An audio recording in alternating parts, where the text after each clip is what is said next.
یہ جو آپ نے بات کی ہے کہ 9 مئی کا سانحہ فوج یا ایجنسیوں نے کروایا، اس سے زیادہ شرمناک اور افسوسناک بات نہیں کی جا سکتی۔ یہ بات کہنے والوں کی زہریلی سوچ اور سازشی ذہن کی عکاسی کرتا ہے۔ وقت کی قلت کے باعث میں صرف چند زمینی حقائق آپ کے سامنے رکھتا ہوں اور آپ خود فیصلہ کیجیے۔ C C T V footages, audio recordings, تصاویر اور ملوث افراد کے اپنے بیانات سے یہ واضح ہوتا ہے کہ ایک منصوبہ بندی کے تحت 9 مئی کو چن چن کے فوجی تنصیبات کو نشانہ بنایا گیا، اور 9 مئی سے بہت پہلے ہی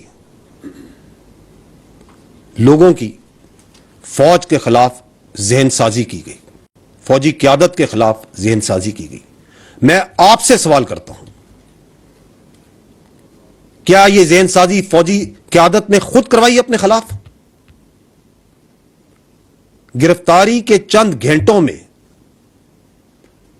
ملک بھر میں 200 سے زائد مقامات پر صرف فوجی تنصیبات پر حملہ کروایا گیا۔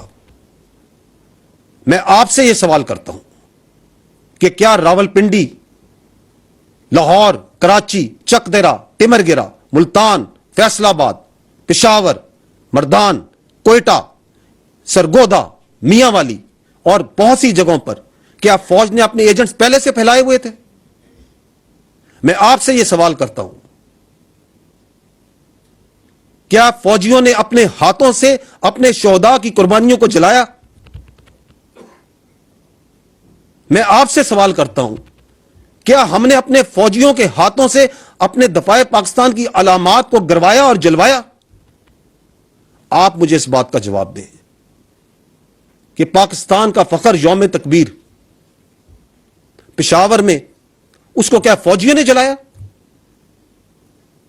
قلعہ بالا حصار کے آگے آتی اسلحے کا مظاہرہ اور فائرنگ کس نے کی؟ غیر ملکی ذرائع ابلاغ اور شخصیات کو ریاست پاکستان اور فوج کے خلاف مواد کیا ہم نے خود پرووائڈ کیا؟ جب یہ چل رہا تھا سلسلہ، جب جلاؤ گراؤ ہو رہا تھا، تو اس وقت باہر سے بیٹھ کے، ملک میں بیٹھ کے، نامی بے نامی اکاؤنٹ سے کون پرچار کر رہا تھا کہ مزید جلاؤ، مزید گھراؤ اور قبضہ کرو؟ کیا یہ فوج کروا رہی تھی؟ یہ تو وہ چند حقائق ہیں جو میں نے رکھے، اس کے علاوہ بے شمار ثبوت ہیں۔ اس سے یہ ثابت ہوتا ہے کہ بدقسمتی سے جھوٹ، تفریق اور پروپیگنڈا کے علاوہ ایک خاص سیاسی گروہ اور اس کی قیادت کے خلاف کے پاس کوئی اور ہتھیار نہیں رہ گیا۔ یہ بدقسمتی ہے اس وقت۔